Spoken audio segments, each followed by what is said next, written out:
The Swineherd. There was once a prince who had a kingdom, but that kingdom was very small. Still, it was large enough to get married upon, and he was very anxious to get married. It was certainly a bit of cheek for him to say to the emperor's daughter, "Will you have me?" But that is what he did. His name was renowned far and wide, and hundreds of princesses would have said yes gladly, and would have even felt flattered. But let us see what the emperor's daughter did. It happened that where the prince's father lay buried, there grew a rose tree.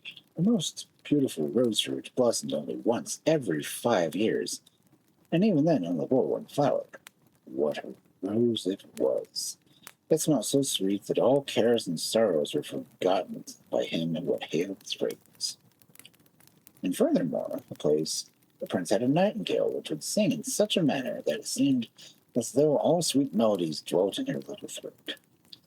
The emperor's daughter was to have both the rose and the nightingale, and the prince sent them to her in a large silver caskets. The emperor had them brought into the large hall where the princess was playing with her ladies-in-waiting. They never did anything else. "Oh, presents!" exclaimed the princess, and clapped her hands.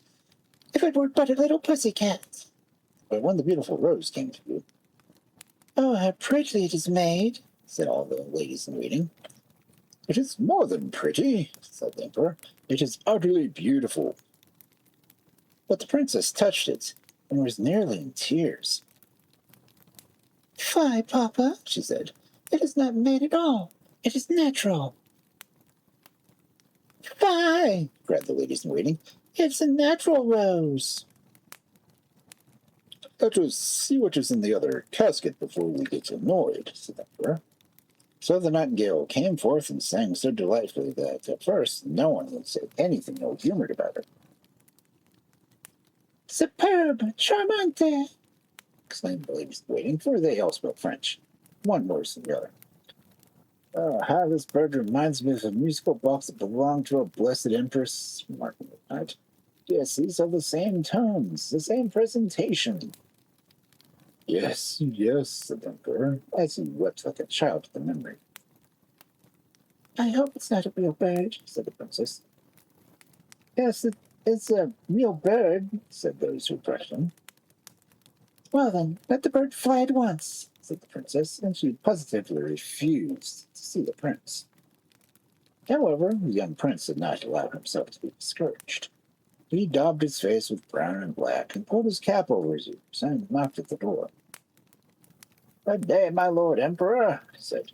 "Can I have employment at the palace?" "Why, yes," said the emperor. "There are not so many who seek employment here. Let me have a look at you. All I need is someone to take care of the pigs, for we have a great many of them."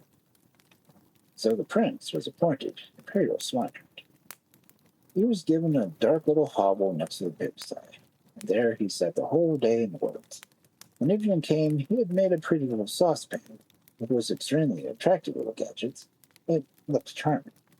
Small bells were hung all around it, and as soon as the water inside was boiled, these little bells tinkled in the sweetest manner and played the old tune. "Oh dear Augustine, Augustine, Augustine, everything has gone, gone, gone." But what was still more curious about the saucepan was that whoever held his finger into the steam coming from it and smelled all the dishes that were cooking on the stoves all over the city. This, of course, was something quite different from the rose. Now the princess and her ladies-in-waiting happened to walk that way when she heard the bells tinkling, and she stood quite still and seemed pleased, for she knew the tune. There was only a piece she could play on the piano, and she played it with one finger. "Why, there's my piece," she said. "Swineherd must certainly have been well educated. Go and ask him how much he wants for the instrument." So one of the ladies-in-waiting had to go to the shepherd's room, but before she entered it, she slipped the wooden clogs over her silk sandals. "How much do you want for the saucepan?" inquired the lady. 10 kisses from the princess," said Swineherd. "Heaven forbid," said the lady-in-waiting. I cannot sell it for less, said the swineherd. Oh, what does he say? Asked the princess. I cannot tell you really, Replied the lady. it is too awful. Then whisper it into my ear, said the princess. So the lady in waiting whispered it. He is an impudent fellow, Said the princess, and went straight on. But hardly had she gone a little way when the bell started again and tinkled so merrily. Oh, my dear Augustine, Augustine, Augustine, everything has gone, done, done. Go and ask him, said the princess, if he will be satisfied with 10 kisses from the ladies of my court. No, thank you, answered the swineherd. It is 10 kisses from the princess, or I keep my saucepan. This is too annoying, said the princess. Stand around me, all of you, so that no one may see us. And the ladies in waiting placed themselves around her and spread out their wide dresses. The swineherd received 10 kisses from the princess, and she got the saucepan. It was, of course, well worthwhile. The princess kept the saucepan boiling in the evening all the next day. It did not merely play its catchy tune. It also told them what was cooking in every fire throughout the city, be it in the chamberlain's kitchen or the cobblers. The ladies in waiting danced and clapped their hands, even their charlatan thought was lovely. Don't give me away, said the princess, for I'm the emperor's daughter. And they all swore they would never breathe a word about the matter. The prince, or rather the swineherd, for he knew that he was of the swine, did not let a day pass without working on something new.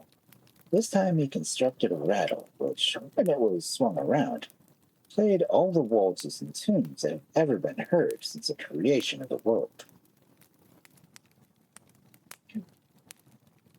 Again the princess passed by and heard the tunes. Immediately she sent over one of her ladies to inquire the price of the instruments. But mind you, he shall have no more kisses, she added. Now he wants to have 100 kisses from the princess, Said the lady who had been sent to ask. He cannot be in his right senses, Replied the princess, and walked on. But when she had gone a little way, she stopped again, thinking hard. I should in courtyard, she said. It is the duty of an emperor's daughter. Go and tell him he may have 10 kisses from me as yesterday, and that he may take the rest from the ladies of court. Oh, but we should not like that at all, said the ladies. What are you grumbling about? Rejoined the princess. If I can kiss this swineherd, surely you can. Remember, you owe everything to me. There was nothing they could do about it, and one lady in waiting had to go to him again and deliver the message. 100 kisses from the princess, said the swineherd, or each of us keeps what is his. You have to stand around me again, said the princess, and the ladies in waiting did as they were bidden, while the kissing was going on. Just then the emperor happened to step out on his balcony. He rubbed his eyes and put on his spectacles. What can be the reason there's such a crowd near our pigsty? He muttered.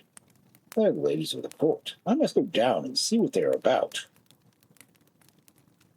So he pulled on his slippers to the heels, for he had trodden them flat and rushed down. Oh, how could he run? As soon as he got into the yard, he moved very softly, but the ladies in waiting would not have heard him anyway. They were so much engrossed by counting the kisses so that they might be fair, and the swineherd should neither receive too many, nor should he get too few. Now the emperor rose on tiptoe behind the smallest of the ladies in waiting and watched. What is all this? He said when he saw what was going on. Just then the swineherd was taking the 86th kiss.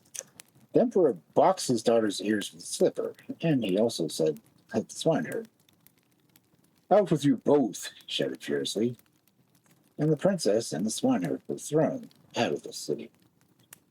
Now the princess stood and wept, and the rain poured down, and the swineherd grumbled. Oh, what an unhappy creature I am, moaned the princess. If I'd married the handsome prince, oh, how miserable I am. Then the swineherd now hid himself behind a tree. There he washed the black and brown color from his face and threw off his dirty clothes and stepped forth in his princely robes. He looked so noble that the princess could not help bowing before him. But that was no longer any good. I have come to despise you, he said. You do not want to marry an honest prince. You do not prize a beautiful natural rose and a charming living nightingale. But you are quite ready to kiss a shabby swineherd for the sake of some puppetry toys. You deserve all that has happened to you. Then he traveled back to his own little kingdom, walked proudly into his palace, and shut the door in her face. The princess was left outside, and, well, might she say? Oh, my dear Augustine, Augustine, Augustine. Everything has gone.